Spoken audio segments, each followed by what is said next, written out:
Oke, kita mulai dari judul ya. Nah, ini judul kita ngikut RPS ya, rencana perkuliahan semester, strategi perubahan masyarakat dalam konteks pemberdayaan masyarakat kan gitu. Nah, karena ini praktisi mengajar gitu dan background saya aparatur pemerintah lah kan gitu dalam konteks pembangunan daerah ya. Jadi saya eh, upayakan bahwa contoh strateginya itu kita layanan ke publik gitu ya. Namun bukan berarti kita di sini belajar manajemen publik, bukan gitu. Namun awal mula core kan itu core ataupun inti dari layanan publik itu memang administrasi gitu ya. Administrasi intinya manajemen. Kemarin sudah saya ajari ya, manajemen intinya itu adalah kepemimpinan. Nah, inti kepemimpinan adalah perubahan, change. Setiap saat bisa berubah. Ruang, waktu, ilmu pengetahuan, dan segala macamnya berubah. Gitu. Dulu kita belanja ke mall atau ke pajak. Sekarang belanja cukup di kamar, handphone saja. Gitu ya. Jadi semua lebih dekat, walaupun nggak bisa berjumpa, tapi kita melalui Zoom sudah bisa kan gitu. Sampailah mendelivery ilmu itu. Oke. Nah, dalam penyelenggaraan pemberdayaan masyarakat, dalam konteks publik ya, karena saya di Bapeda ataupun proyek-proyek yang biasa saya lakukan ataupun yang bisa saya deliver pengetahuannya dengan mudah kan gitu, dan ya kita harapkan nanti mana tahu ada yang jadi PNS gitu ya ataupun nggak PNS namun bekerja di BUMN maupun yang bergerak di bidang bisnis gitu ya. Nah, umumnya pasti ada di situ pemberdayaan masyarakat. Kalau di sektor publik kan kita ada 3 ya, pilar pembangunan kan gitu, 3 pilar pembangunan. Sektor pemerintah, government, itulah dia pemerintah pusat, daerah, daerah itu provinsi, kabupaten kota, oke. Kalau desa dia otonom, gitu ya. Kemudian ada masyarakat, oke. Satu lagi sektor privat. Nah, privat ini seperti bisnis segala macam lah ya. Kalau BUMN itu masuk juga dia ke pemerintah gitu. Tapi dia sektornya itu BUMN ataupun dia lebih kepada corporate-nya plat merah biasa orang kan gitu. Tapi dia sistemnya gini, 51% sahamnya punya pemerintah gitu. Itu kalau yang udah go public ya. Tapi kalau yang seperti PLN itu kan 90% gitulah udah pemerintah punya gitu, tergantung perusahaannya ya. Namun sifat dari dia itu adalah profit oriented. Oke. Mencari keuntungan juga sama dengan sektor privat walaupun dia BUMN, BUMD. Kita juga punya BUMD di sini di Kabupaten Langkat. Mungkin di Mojokerto juga ada BUMD kabupaten. Jadi BUMD juga dibedakan, ada BUMD provinsi, ada BUMD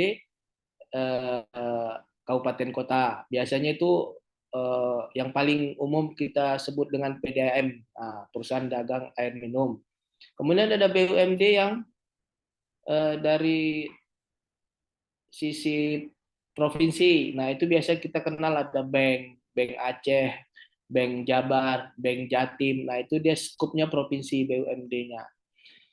Yang paling banyak itu kita ketahui ya nasional ya BUMN, oke, seperti Bank BRI ya atau biasa disebut dengan gabungannya Bank apa namanya Bank Negara ya, BRI, kemudian BNI gitu ya, macam lah ya. Kemudian sektor yang lain, perminyakan, PLN dan sebagainya.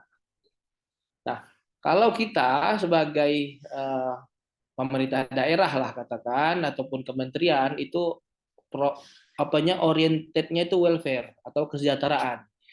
Kita sudah digaji, kita tidak memikirkan lagi bagaimana kita menghasilkan uang gitu, tapi kita juga nggak boleh berpikir bagaimana menghabiskan uang secara cuma-cuma gitu ataupun secara mubazir ya, karena mubazir itu kerjanya syaiton kan gitu ya. Namun kita berupaya agar uang yang diberikan negara itu melalui kas daerah, apakah itu dalam bentuk APBD ataupun APBN, itu tersalurkan dengan baik ke masyarakat dengan proyek dan kegiatannya masing-masing. Oke. Nah, kita kemarin sudah berbicara perencanaan di tingkat nasional, kemudian ada daerah, provinsi, kabupaten, kota, dan kita sudah belajar perencanaan di tingkat level desa, yang mana perencanaan itu kan nggak semua perencanaan, ada juga implementasi. Nah, implementasinya itu melalui kegiatan maupun proyek pembangunan. Oke. Nah, dalam pelayanan pemerintahan, kita tidak seluruhnya bisa menopang keinginan dari masyarakat. Oke. Kan kebutuhan itu ada primer, sekunder, tersier, ada itu tingkatannya, kemudian ada pangan, sandang, papan. Oke.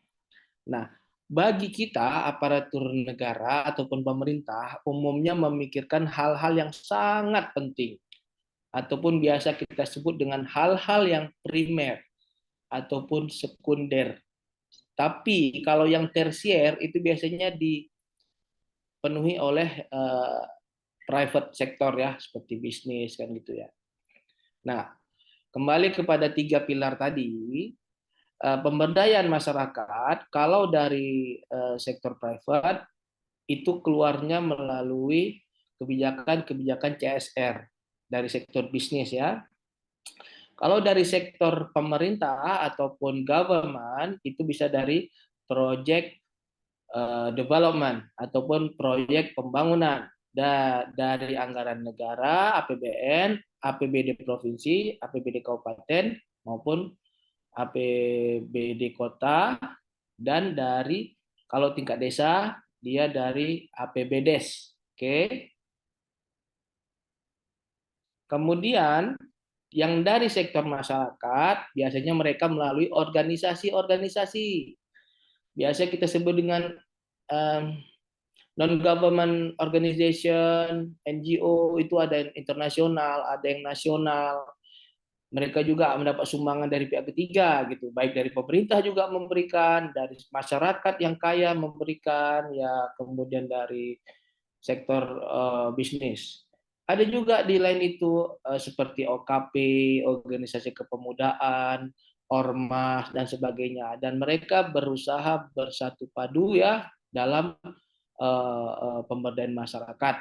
Nah, terkadang dalam konteks masyarakat ini dia seperti ada momen-momennya, praktiknya. Misalnya dalam 17-an, Maulidan, kemudian HUT RI, ya sama juga ya. Kemudian 10 November kemarin ya Hari Pahlawan gitu ya, seperti itu. Jadi atau pada hari ulang tahunnya gitu. Jadi seluruh 3 pilar pembangunan ini melakukan pemberdayaan masyarakat gitu ya. Oke. Sepertinya kantor lagi ada itu tuh, ada renov tuh. Nggak tahu kalau misalnya terganggu, tolong kabari, kita bisa pindah tempat ya. Oke, kita lanjut. Nah, ini pendahuluan. Jadi karena kita akan masuk kepada hal yang lebih spesifik lagi ya, pelayanan publik ya. Yang pertama, tolong posisikan ya diri sebagai aparatur pemerintah. Itu. Jadi pada kasus ini karena kita berbicara dengan strategi, kita posisikan dulu kita sebagai aparatur pemerintah atau pelayanan publik ya. Nah, pemberdayaan masyarakat itu umumnya ini perdebatan ya, diketahui sebagai peningkatan kapasitas ya masyarakat dari yang belum cukup mumpuni menjadi berdaya saing. Dalam hal apa gitu? Ini kan masih abstrak. dalam berbagai hal gitu. Seperti pengetahuan substantif, oke.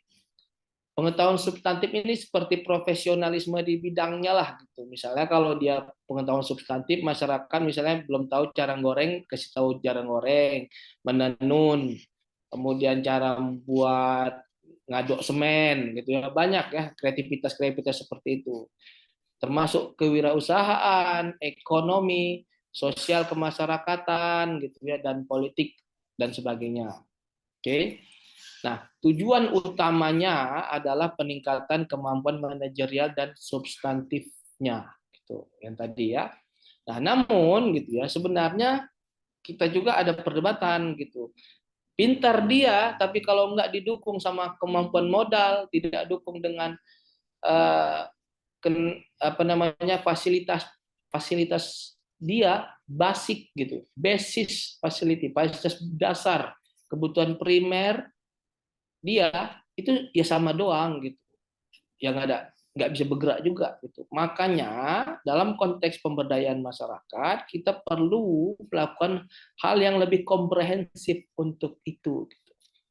Nah, upaya ini tidak cukup hanya itu, tetapi juga perlu diimbangi dengan pemenuhan kebutuhan sandang, pangan, papan di masyarakat ya. Maka penanganannya perlu komprehensif. Maksudnya apa gitu ya? Maksudnya selain kita bimbing dia dalam konteks intelektual, kita perlu juga membantu dia dalam hal pemenuhan kebutuhan dasar dia, seperti rumah dia, housingnya, kemudian permodalan untuk dia, oke, kemudian sarana prasarana dia bekerja, kemudian edukasi anaknya, kemudian kesehatannya, sehingga itu merupakan pekerjaan yang kompleks untuk menggerakkan dua kata, gitu, pemberdayaan masyarakat. Nah, oke, pada konteks pembangunan daerah, ya, ujung dari pemerintahan yang baik adalah pelayanan publik. Oke, pemberdayaan itu kita lakukan dalam konteks pembangunan daerah ya, pemerintah daerah melalui pelayanan publik. Pelayanan publik tidak bisa menjangkau keseluruhan gitu keinginan masyarakat, namun dia membuat suatu patron bahwa dia punya hal-hal minimal yang dilayaninya. Nah, nanti kita akan lihat banyak sebenarnya pelayanan-pelayanan yang dilakukan pemerintah ini gitu ya. Namun ada hal yang sangat-sangat diperhatikan oleh pemerintah karena kalau kita berpikir serba sistem, mungkin ada masalah ada 10 gitu ya. Masalah ada A B C D sampai J lah misalnya kan. Namun kita perlu tahu ada masalah-masalah yang kalau kita gerakkan dia maka akan menggerakkan hal-hal yang lain secara kontinu ke arah yang lebih baik gitu. Nah, kita seperti kan kita keseharian itu ada kerjaan ataupun masalah banyak gitu. Tapi terkadang kalau kita fokus pada beberapa masalah saja, kita bisa menyelesaikan dengan masalah itu selesai, maka masalah yang lain juga selesai ataupun efek domino gitu. Karena kita nggak bisa menyelesaikan masalah secara keseluruhan dan bersamaan. Biarlah dengan kita menyelesaikan masalah satu atau dua, nanti di satu atau dua itu menyelesaikan sendiri masalah yang lain. Oke. Nah, dalam perspektif pemerintah, kita membuat namanya kebijakan standar pelayanan minimal. Oke, dari keseluruhan kebutuhan publik gitu ya, baik dari kebutuhan sipil. Kebutuhan sipil itu seperti data-data pribadinya, KTP segala macam. Kemudian kebutuhan primernya seperti sandang, pangan, papan, ya mungkin termasuk juga lah ya sekunder ya. Tapi kalau tersier ya itu masing-masing ya. Pemerintah paling hanya sampai kebutuhan sekunder gitu ya. Tapi yang wajib itu kan pemenuhan sandang, pangan, papan. Kalau sandang itu biasanya apa ya? Baju, nggak semata-mata baju ya. Kemudian pangan, nah ini ekonomi, bagaimana dia berusaha. Kemudian papan, berarti housing dia, fasilitas rumah dia segala macam. Nah, di dalam sektor publik pemerintah itu kita ada namanya standar pelayanan minimal. Nah, oke, apa itu standar pelayanan minimal? Nah, ini kita coba ikuti ya. Aparatur negara gitu ya adalah abdi masyarakat atau pelayan masyarakat. Oke, sebagai pelayan aparatur negara perlu memberikan pelayanan yang memuaskan, gitu ya. Untuk memuaskan masyarakat perlu mendengarkan pengaduan dan keluhan masyarakat untuk selanjutnya ditindaklanjuti dengan perbaikan yang nyata. Nah ini Taufik Effendi ini pernah jadi ketua Menpan ya, Menpan ya. Nah, standar pelayanan minimal sebagai upaya untuk mendorong pemerintah daerah dalam menjalankan pelayanan publik yang tepat bagi masyarakat dan sekaligus mendorong masyarakat untuk melakukan kontrol terhadap kinerja pemerintah di bidang pelayanan publik. Oke.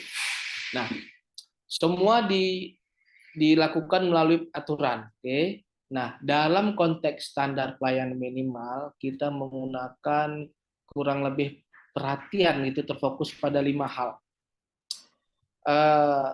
Kesehatan, pendidikan, sosial, kemudian ada namanya keamanan dan ketentraman dan ketertiban ya. Oke, itu yang namanya biasa kita sebut dengan SPM ataupun standar pelayanan minimal, yang mana perhatiannya fokusnya umumnya ke situ gitu. Karena itu sudah merupakan kebutuhan wajib dan dasar yang yang dibutuhkan oleh masyarakat. Oke, jadi dalam Undang-Undang Nomor 23 2014 tentang pemerintahan daerah ada kita bedakan yang namanya tugas pemerintahan, gitu ya. Tugas pemerintahan ada yang wajib pelayanan dasar, ada yang wajib non pelayanan dasar.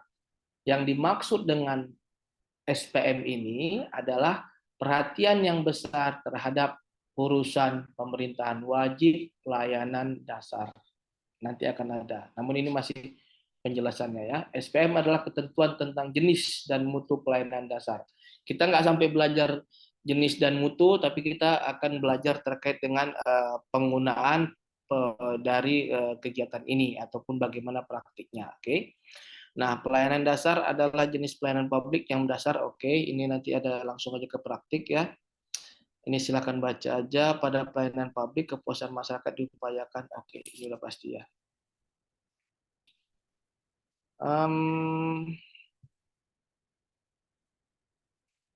Saya sebentar ya.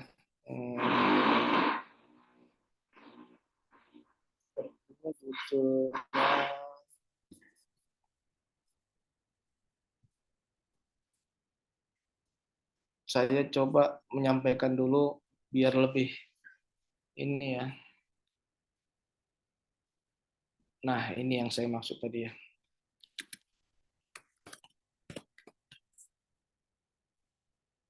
Oke, sebentar.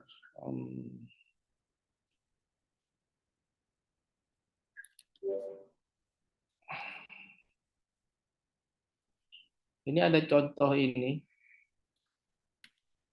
apa namanya, inovasi ya.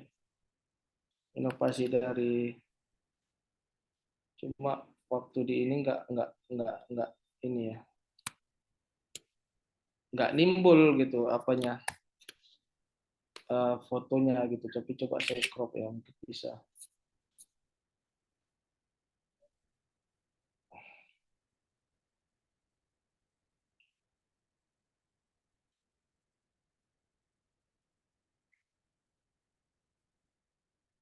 Ada inovasi dari kabupaten kita namanya Si Udanggalah gitu. Jadi di slide-nya nggak muncul judul apanya, slide pertamanya, langsung slide kedua gitu ya. Oke. langsung ke slide-nya aja nanti. Tapi ini aja dulu. Nah, ini yang saya maksud. Nah, kalau kita di pemerintahan itu ada namanya urusan pemerintahan wajib pelayanan dasar, kemudian ada namanya urusan pemerintahan wajib juga, tapi non pelayanan dasar, satu lagi urusan pemerintahan pilihan. Oke, jadi kalau ada visi misi, itu visinya itu pasti berhubungan dengan ada beberapa slogan gitu ya, seperti religius, maju, sejahtera, damai, abadi, segala macam, nanti pasti akan merunut pada salah satu urusan pemerintahan pilihan. Setidaknya ada 2 atau 3. Misalnya dalam peningkatan kelautan, pariwisata, pertanian, atau sebagainya. Itu tergantung pada kondisi existing dia, apakah dia secara spasial di pegunungan, di pantai, atau dia memiliki pantai dan gunung dan sebagainya, ataukah dia mungkin banyak pariwisata seperti Bali, udah pasti visi misinya pariwisata. Oke, kembali ke urusan pemerintahan wajib gitu ya. Pemberdayaan di Indonesia diarahkan kepada 6 urusan wajib ini. Oke, seperti pendidikan, kesehatan, pendidikan oke ya untuk intelektualitas, kesehatan untuk badan kita ya, badan. Kemudian pekerjaan umum ini untuk papan ya, papan ataupun perumahan rakyat juga untuk papan ya. Kemudian ketentraman dan ketertiban umum, nah ini untuk safety ya, keamanan kita diperlukan. Kemudian untuk sosial, nah sosial ini ya seperti penyandang cacat, kemudian aktivitas-aktivitas sosial ataupun ada penanganan terhadap kemiskinan, baik itu kemiskinan reguler maupun kemiskinan ekstrim ya. Nah, pemberdayaan masyarakat itu pada konteks pembangunan daerah itu kita fokuskan pada peningkatan 6 urusan ini atau biasa disebut dengan 6 unsur pelayanan dasar. Di luar dari ada banyak sekali sebenarnya yang bisa kita upayakan untuk ya untuk meningkatkan pemberdayaan masyarakat. Ada 18 urusan wajib tapi non pelayanan dasar. Dan ada lagi 8 urusan pilihan seperti kelautan, pariwisata, pertanian, kehutanan, energi, perdagangan, perindustrian, transmigrasi gitu. Tapi dalam konteks pemerintah yang lagi populer saat ini ya, itu namanya pemenuhan SPM, standar pelayanan minimal. Yang mana fokus pada peningkatan 6 urusan ini ya. Nah, pendidikan, kesehatan, pekerjaan umum, perumahan rakyat, ketentraman, ketertiban sosial. Oke. Ketika kita mengekstraknya, ya kan kemarin kita udah belajar tentang badan dinas yang melakukan secara teknis melakukan misi-misi ini gitu ya. Nah, pada konteks kabupaten maka gitu ya, urusan pendidikan, pemberdayaan dalam hal pendidikan itu dilakukan oleh dinas pendidikan, itu udah pastilah ya. Kemudian ada dinas kesehatan, melayani kesehatan, kemudian pekerjaan umum dan penataan ruang itu dinas PU ya. Kemudian ada dinas perumahan rakyat dan kawasan permukiman, Perkim biasa kita sebut. Kemudian khusus untuk ketentraman, ketertiban umum dan perlindungan masyarakat, ini ada beberapa yang relate ke sini. Seperti Satpol PP, Kesbang Polinmas, satu lagi BPBD. Nah, BPBD ya, Badan Penanggulangan Bencana Daerah. Satu lagi sosial, ini baru dinas sosial. Nah, jadi ada kurang lebih ada 8 dinas yang kita khususkan untuk SPM. Oke, nanti mungkin akan ada relate-nya ke tugas ini sebenarnya ya. Cuma kasusnya nggak harus SPM, yang lain juga bisa gitu ya. Oke, saya mau kasih contoh kasus. Kita ada inovasi juga untuk pemberdayaan masyarakat itu ya. Terkadang kan kita Nah, ini dia. Ini salah satu inovasi kita ya. Ini masuk ke untuk memberdayakan masyarakat juga, tapi mempercepat layanan gitu ya. Nah, kebetulan ini dilakukan oleh Disduk Capil ya. Nah, kita sebut dia si udang galah gitu. Jadi eh, sebenarnya nggak ada hubungan langsung ke udang gitu, tapi ini sebagai upaya kita agar masyarakat yang dalam hal ini terkena bencana gitu ya dapat dapat inilah dibantu kan gitu kepengurusan seperti KK, KTP, surat-surat kematian dan sebagainya secara cepat gitu ya. Jadi kalau di pemerintahan daerah itu kan ada namanya inovasi-inovasi. Nah, itu kita selalu berlomba untuk itu ya. Sehingga ya salah satunya yang inilah ya, si udang galah gitu ya. Nah, kepanjangannya itu siap urus dokumen langsung warga yang mengalami musibah gitu. Jadi dalam ketidakberdayaan warga gitu ya yang mengalami musibah itu kita langsung turun ke lapangan gitu. Nah, umumnya layanan pemerintahan itu dinikmati ataupun dijalankan prosesnya itu kan di kantor-kantor pemerintahan. Nah, itu kalau yang posisinya normal, reguler gitu ya, kan dia datang ke pemerintah, kemudian urus keperluannya, misalnya ke Capil gitu ya, ngurus KTP atau bagaimana gitu ya.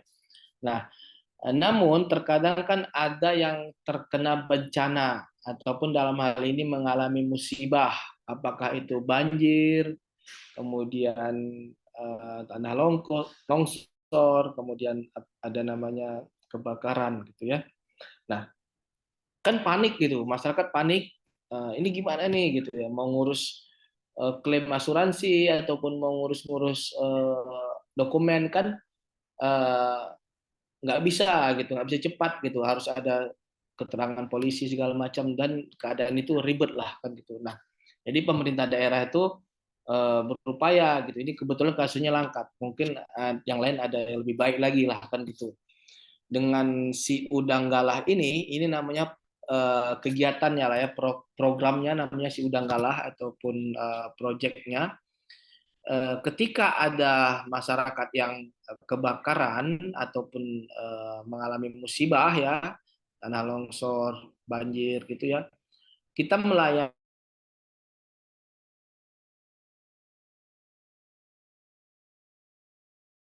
siapa aja, berapa KTP yang dibutuhkan, sesuai dengan orang yang hilang KTP-nya, kemudian surat keterangan-keterangan dan sebagainya, nanti diproses ke kantor, kita kembalikan sudah dalam bentuk dokumen. Nah, seperti itu. Jadi ya kebetulan ini karena dia kena musibah ya, kalau normal ya enggak lah ya.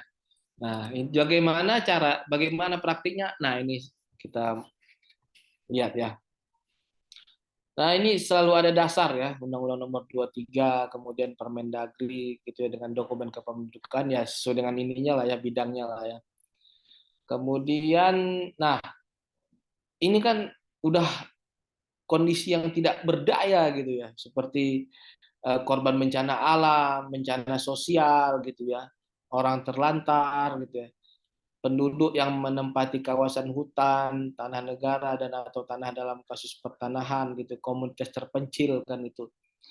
Nah, ini biasa kita sebut dengan penduduk yang rentan. Oke. Untuk proyek pemberdayaan manusia, Komdev itu atau pemberdayaan masyarakat kan gitu. Nah, kita upayakan tuh kita membantu tuh yang ini kalau misalnya memang lagi ada gitu ya. Nah, yang bencana-bencana itu kita bantu sampai evakuasi, sampai masa menunggu gitu, sampai ada rumahnya yang baru gitu ya. Nah, terkadang kalau di kami pernah kejadian banjir bandang 2003 ya. Kemudian yang reguler lah ya itu namanya kebakaran seperti seperti itu ya. Nah, bukan hanya dari dinas Capil aja, tapi dari dinas-dinas yang saya sebutkan di dalam SPM tadi itu wajib untuk turun membantu mereka, melalui program dan kegiatannya.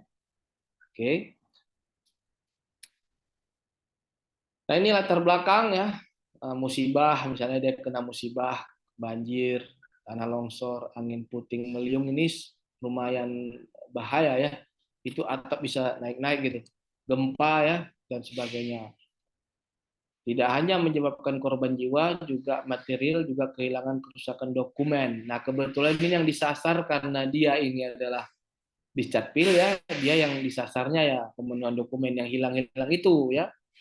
Nah, namun kan dari dokumen kan bisa membantu lah ya, setidaknya membantu kalau ada kepengurusan di waktu yang akan datang gitu ya. Tapi kalau misalnya kita ada juga ya, tapi slide-nya dinas sosial gitu. Nah, itu ada juga konteksnya seperti ini. Kebetulan yang dapat juara lah ya istilahnya ini yang terupdate gitu. Tapi kalau dinas sosial ada juga, tapi dia seperti kemarin udah kita bahas juga ya, seperti bantuan-bantuan gitu, bantuan ke masyarakatan lah ya. Nah, ini kalau pada kasus mereka ya, secara teknis itu ada terjadi kerusakan pada KTP misalnya ya, atau dari KK terbakar hitam dan tidak bisa digunakan lah kan gitu, masuk tanah, kemudian warna hitam dan sebagainya. Nah, jadi kalau kita belajar dokumen sipil gitu ya, dan itu eh, yang diupayakan oleh negara gitu, ini beberapa contohnya ya, kartu keluarga, KTP elektronik, akta kelahiran, akta perkawinan, nah, dan sebagainya itu musnah misalnya kan karena bencana tadi. Dokumen kependudukan tersebut sangat segera dibutuhkan ya, karena mereka sangat membutuhkan juga gitu walaupun hilang gitu ya, untuk mendapatkan bantuan sosial, pengobatan di rumah sakit, pendidikan, perbankan, asuransi, pelayanan publik lainnya. Ketika mereka kena bencana, kemudian fase selanjutnya mereka butuh yang namanya bantuan SPM tadi gitu, standar pelayanan minimal. Apakah itu yang datang sendiri atau mereka yang akan menjemput ke rumah sakit yang diantarkan. Sehingga kalau kita lihat dari proyek yang dilakukan mereka, ini sudah masuk ke dalam salah satu yang mengungkit. Dengan adanya dokumen itu, kita harapkan agar mempermudah identifikasi korban-korban yang terkena dampak dari bencana untuk mendapatkan fasilitas yang lebih baik gitu. Nah, ini upayanya mendorong jadi ini nanti memberdayakan gitu ya, memberdayakan mereka gitu ya.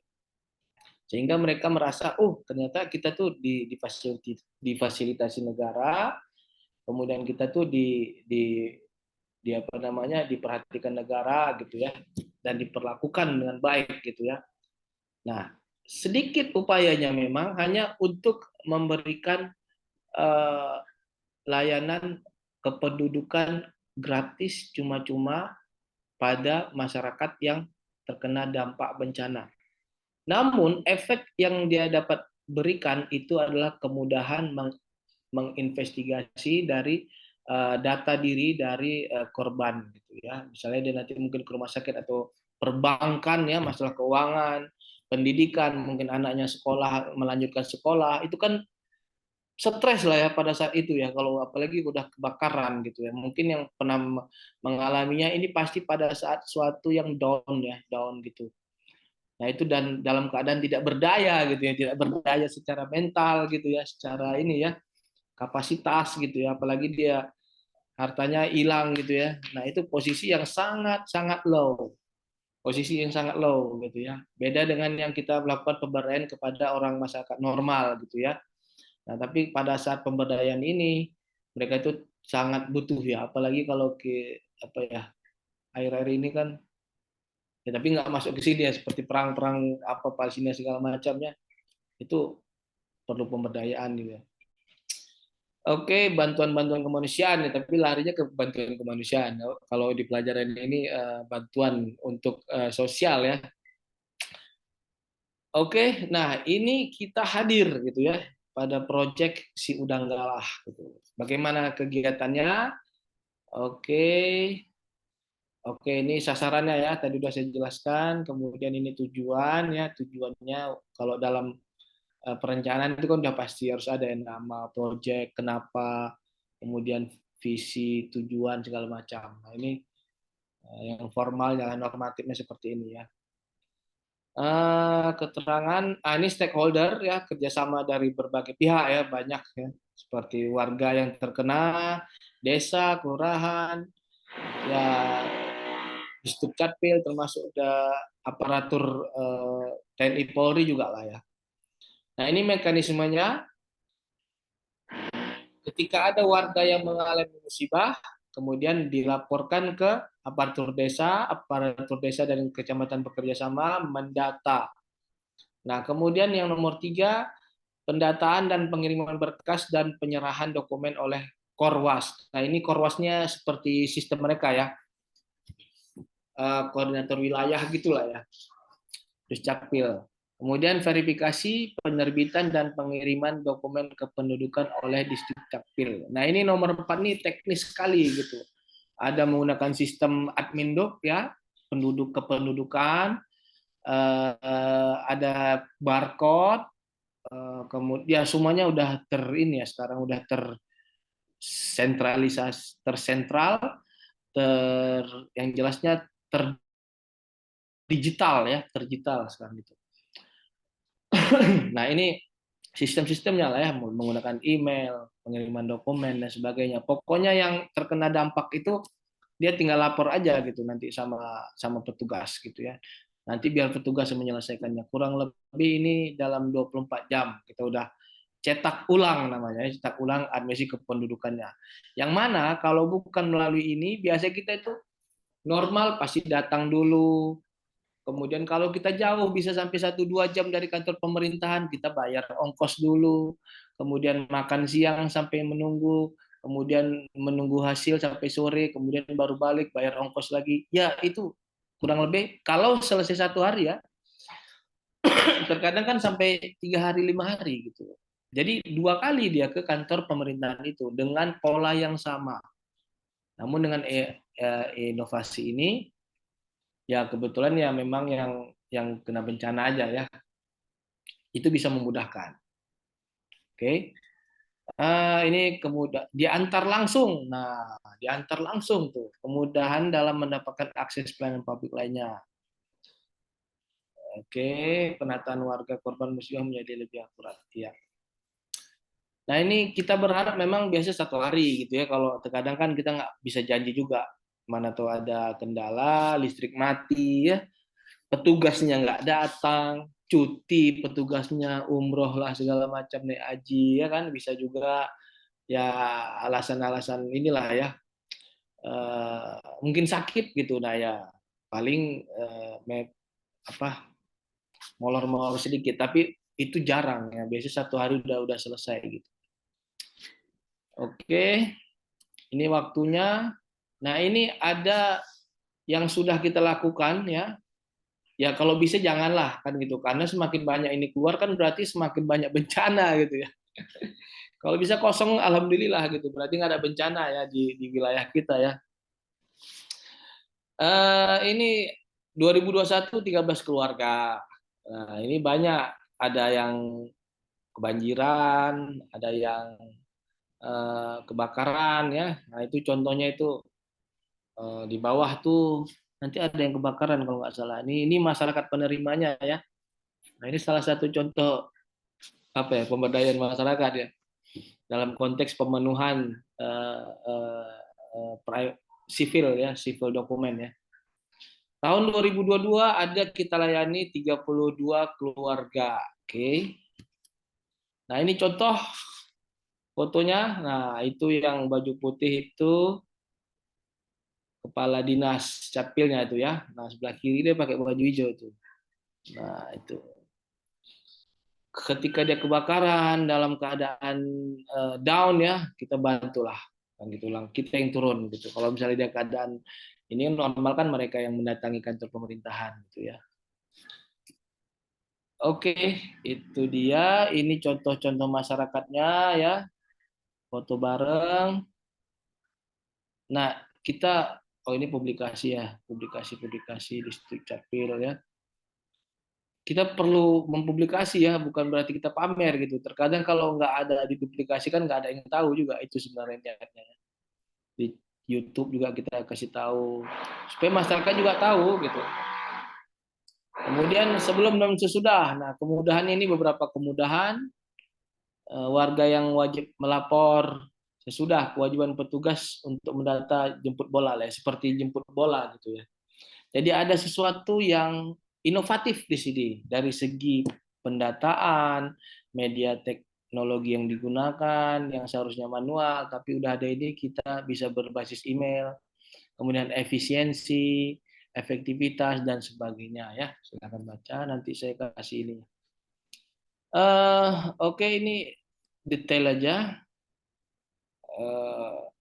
Dia buat aplikasi ya, biasanya kita aplikasi nanti dalamnya ada judul ya, entry data normal-normal lah ya, download dokumen, laporan dan sebagainya. Oke, itu dia salah satu contoh kayak kita ya untuk membuat masyarakat menjadi lebih berdaya gitu ya. Kita lanjut ke penjelasan tadi teoritis ya.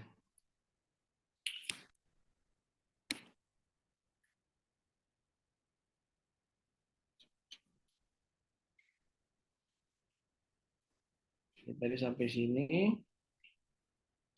Nah, itu pada kasus yang dilakukan Dinas Dishub Capil gitu ya. Nah, di sisi lain setelah mereka selesai apa namanya dokumen sipilnya itu kan bisa baru dibantu, baru mulai dari pendidikan masuk, kesehatan masuk, kemudian pengamanan dan sebagainya. Nah, dalam konteks SPM standar pelayanan minimal kita ada juga aturan. Nah, ini juga seperti aturannya. Saya pikir ini silakan baca aja. Kemudian penerapannya, terjaminnya hak masyarakat, penentuan jumlah anggaran dan sebagainya, silakan baca. Dan pembagian urusan pemerintahan berdasarkan undang-undang. Nah, ini kalau yang hobi benar-benar detail terkait dengan pemerintahan ini udah jago nih kalau hafal ini semuanya. Kemudian jadi oke, ini saya pikir ini pengetahuan juga ini penting ya. Dalam konteks pemerintahan gitu ya, ada namanya urusan absolut dan kongruen. Nah, itu kan ada namanya pemerintahan pusat sama pemerintahan daerah. Nah, pemerintahan pusat itu mengatur urusan pemerintahan absolut. Oke. Nah, seperti pertahanan, keamanan, agama, justisi, yudisial, politik luar negeri dan moneter fiskal. Artinya yang 6 ini dipegang oleh negara. Pertahanan, TNI Polri, keamanan, polisi, termasuk juga sipil ya, pertahanan sipil, linmas segala macam ya. Kemudian agama, nah ini untuk hal-hal keagamaan lah ya. Makanya ada Menteri Agama, justisi, peradilan, kemudian politik luar negeri, kemudian moneter, Bank Indonesia, dan sebagainya. Jadi kalau kita mau berurusan sama luar negeri itu wajib diketahui oleh pusat juga ya. Apalagi namanya investasi segala macam itu dilakukan pusat. Nah, di kita di pemerintahan daerah itu melakukan hal-hal yang kongruen. Arti kongruen ini ada urusan pemerintahan wajib dan ada urusan pemerintahan pilihan. Pilihan tadi sudah saya sampaikan banyak, ada 8 tadi ya. Nah, urusan pemerintahan wajib itu dibagi dua. Ada wajib pelayanan dasar, itu yang 6 tadi. Ada urusan wajib non pelayanan dasar, itu yang di tengah-tengah tabel tadi. Nah, Nah, dari urusan yang wajib tadi, itu yang lagi populer saat ini adalah pemenuhan SPM ataupun standar pelayanan minimal. Oke. Ini ada juga urusan pemerintahan umum. Wah, ini nggak ke situ kita ya. Oke, tugas fungsi ini silakan baca aja. Kemudian pelayanan wajib 6 bidang, pokoknya 6, 18, 8. Gitu. Nah, ini yang penting juga. Ini ada namanya fungsi-fungsi gitu ya. Seperti fungsi pelayanan umum, ketertiban dan keamanan, ekonomi, perlindungan lingkungan hidup ya, perumahan, kesehatan, pariwisata, pendidikan, perlindungan sosial. Oke, ini misalnya statistik berarti diikuti dengan contohnya pelayanan umum ya, statistik nomor 1 berarti ada bidang statistik. Nah itu dilakukan oleh Badan Pusat Statistik BPS. Kearsipan juga gitu, komunikasi sampai dengan paling bawah penanggulangan bencana. Nah, jadi setiap urusan fungsi itu ada kata kunci masing-masing. Kemudian dari kata kunci itu bergerak kepada dinas atau badannya masing-masing. Ada yang menggabungkan, ada yang memisahkan, tergantung pada kompleksitas masalah, jumlah penduduk, spasialnya, lingkungannya. Oke.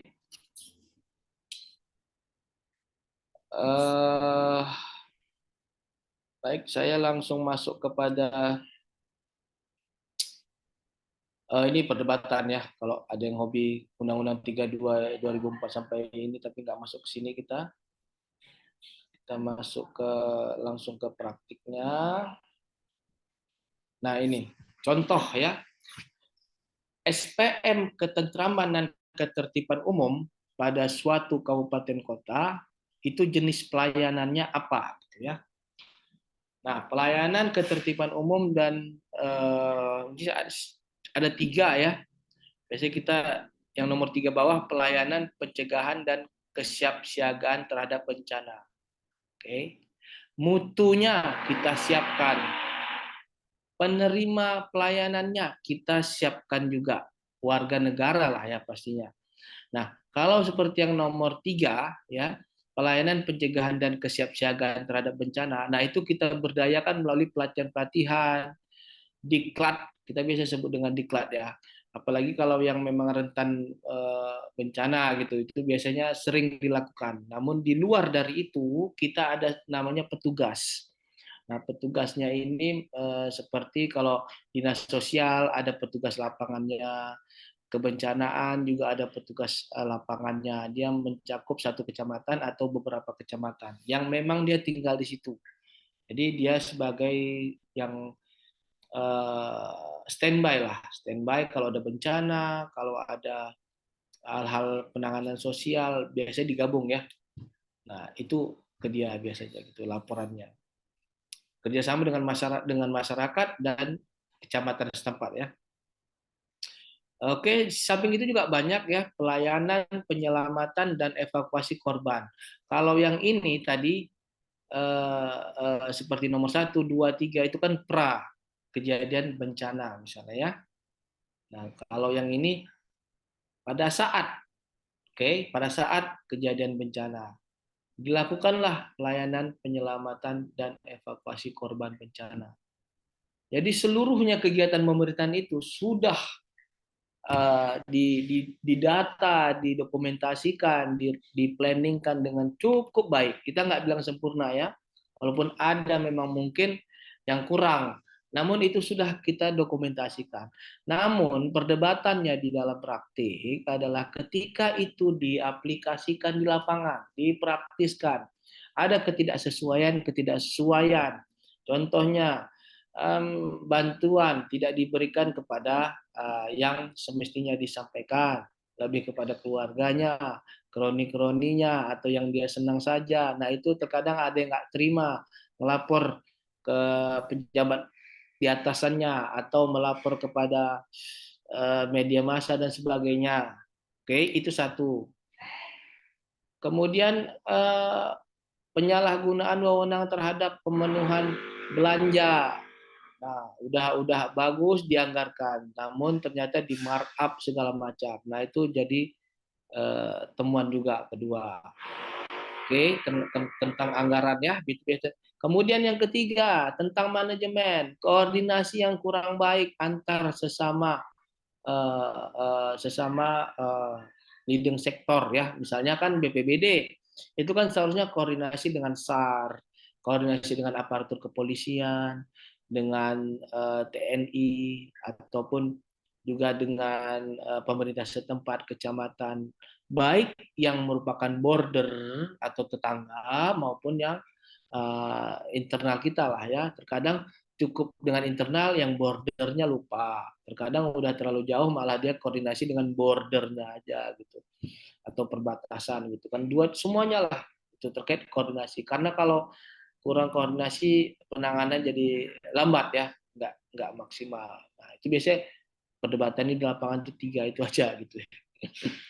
Profesionalitas, anggaran, koordinasi itu aja gitu. Oke, kemudian pelayanan penyelamatan dan evakuasi korban kebakaran. Nah, ini kita buat gitu ya.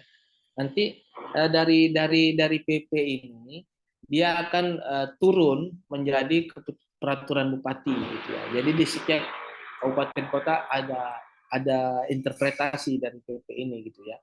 Nah, kalau tadi kita bicara tentang ketentraman ketertiban umum. Kebetulan kasusnya tadi BPBD ya, Badan Penanggulangan Bencana Daerah. Namun untuk ketentraman dan ketertiban umum juga ada, selain BPBD, ada juga Satpol PP, ada juga Kesbang Pol ya, Kesbang namanya, Dinas Kesbang Kesatuan Bangsa.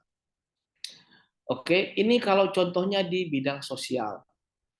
Jenis pelayanan dasarnya juga ada gitu ya. Rehabilitasi sosial dasar penyandang disabilitas, kemudian pada anak terlantar, jompo gitu ya, lanjut usia, kemudian pada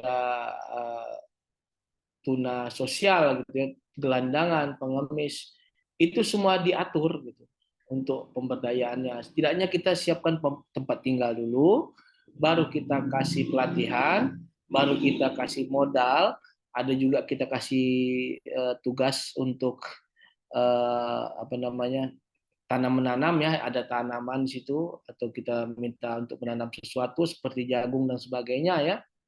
Nah, jadi seperti itu gitu. Ada beberapa level penanganan ya. Kalau dia panti jompo, kemudian rehabilitasi sosial seperti apa namanya, anak terlantar, gelandangan, pengemis, itu dilakukan di level provinsi. Oke. Seperti penempatan dari tempat sosialnya ataupun bangunannya lah katakan gitu ya, panti jompo segala macam itu merupakan wewenang dari provinsi untuk mengadakannya. Namun yang menemukan di lapangan kan sebenarnya bukan provinsi aja, tapi kabupaten kota ataupun desa kan mereka. Nah, nanti dari yang level rendah itu akan mengusulkan ke level yang lebih tinggi, misalnya aparatur desa atau masyarakat desa menemukan gelandangan ataupun orang jompo yang tidur pun di pinggir jalan segala macam, kasihan kan gitu. Kemudian dia laporkan atau membawa langsung ke tingkat kabupaten. Ada di situ namanya dinas sosial. Dinas sosial paling 1-2 hari memberikan apa namanya, tempat sementara, namun untuk tempat yang permanennya itu namanya untuk apa ya, rehabilitasi atau bagaimana gitu ya, itu ada di tingkat provinsi. Nah, memang ada tempatnya untuk beberapa kabupaten di mana gitu. Ada ya. Jadi setelah dari dinas kabupaten kota, barulah ujungnya itu nanti di dinas sosial provinsi. Oke, perlindungan dan jaminan sosial pada saat setelah tanggap darurat bencana bagi korban bencana provinsi. Nah, ini sosial juga ya. Kalau yang dimaksud dengan nomor 5 ini bukan berarti penanganan evakuasi, Tapi perlindungan dan jaminan sosial itu sejenis pemenuhan kebutuhan konsumsi, papan, ya. Eh, Memang yang melaksanakan dapur umumnya itu kan memang BPBD. Namun isi dari dapur umumnya itu, nah itu kita bantu dari bidang sosial, ya, dari dinas sosial. Oke, ini seperti tadi juga ya, mungkin double ya. Kita lanjut. Nah, ini kita nggak berbicara mutu, tapi itu merupakan suatu yang include, ya, include ke dalam standar pelayanan minimal, karena dia harus ada mutu di situ. Silakan kalau ada yang mau baca, ya. Saya lanjut. Nah, ini ada beberapa tahap. Nah, ini tahap yang penting. Tahap penerapan standar pelayanan, ya. Kemudian ada koordinasi. Nah, maka saya bilang tadi koordinasi penting, hati-hati.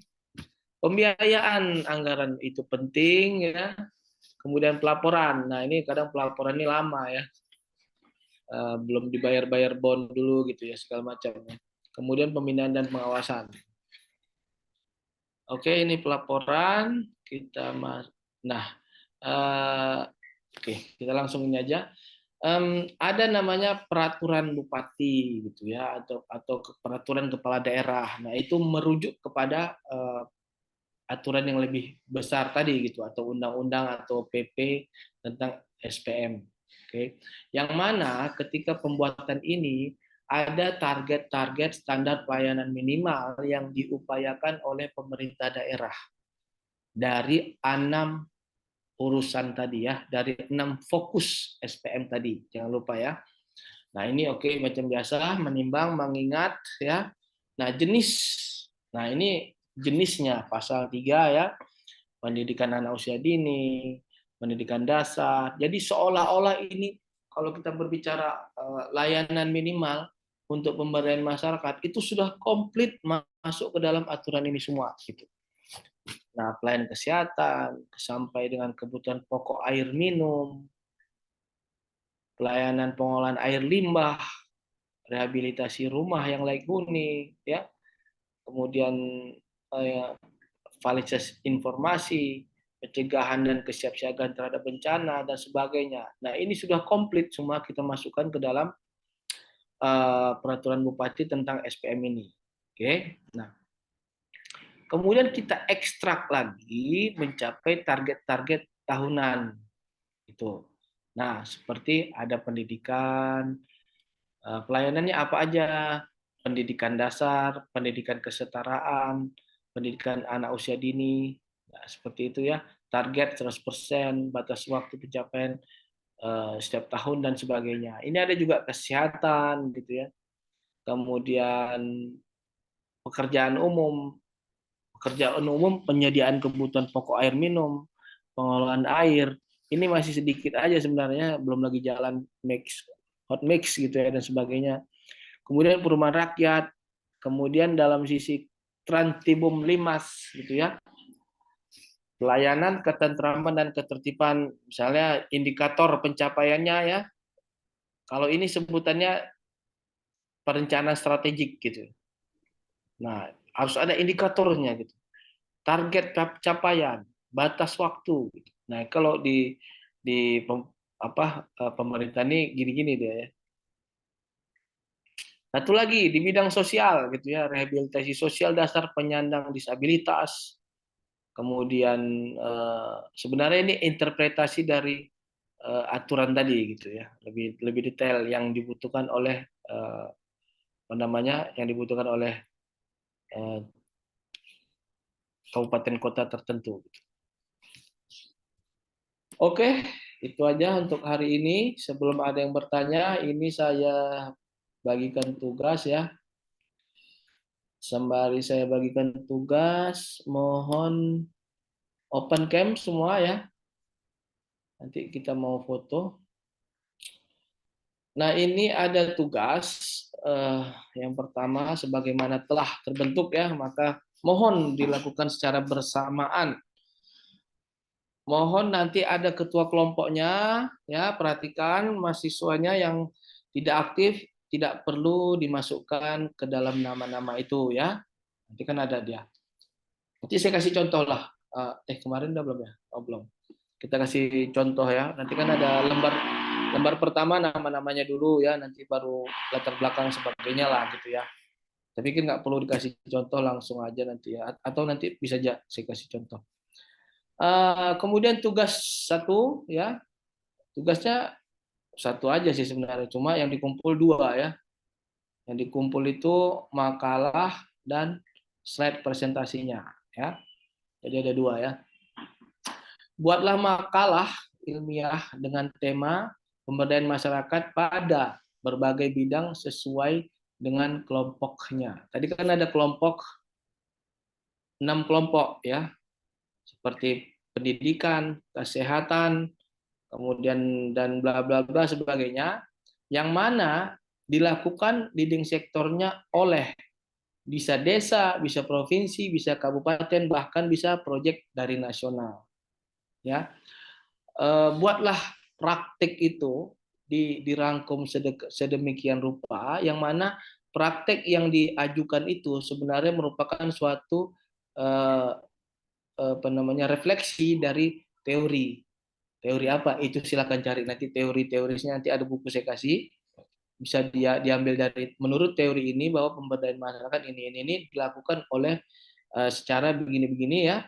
Dan untuk itu kami mempropose ada jenis praktik yang dapat menginterpretasikan aplikasi dari teori itu ke lapangan gitu. Nah, ini nama program proyeknya. Nah, itu seperti itu ya. Jadi kita kalau naskah akademis itu selalu bermula dari perdebatan teori.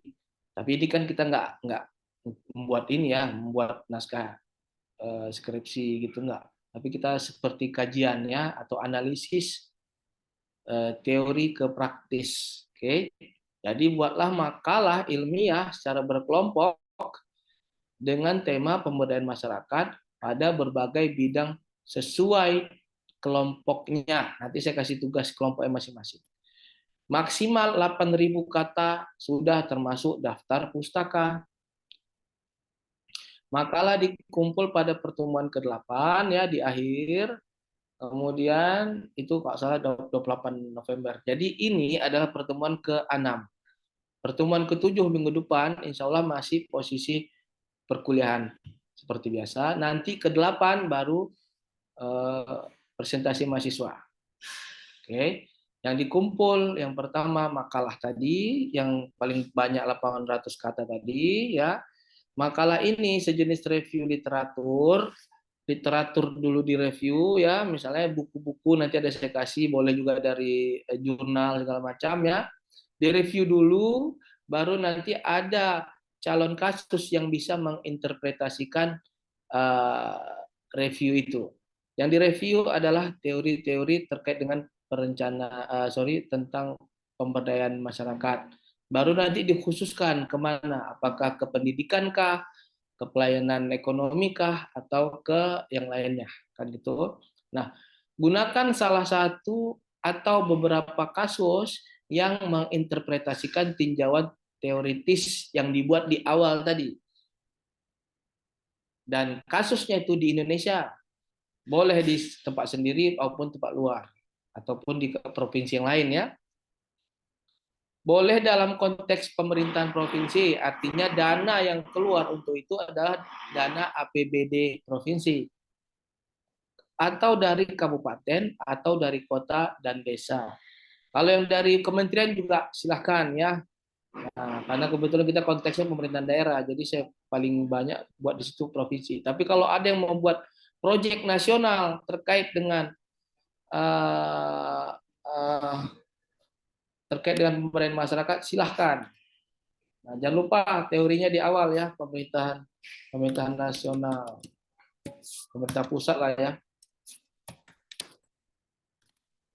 Oke, kemudian kalau dia kabupaten berarti dari APBD kabupaten, walaupun ada partisipasi masyarakat yang memberikan bantuan, tapi besarnya atau inisiatifnya dari mana gitu ya, atau programnya terdaftar di mana gitu. Bisa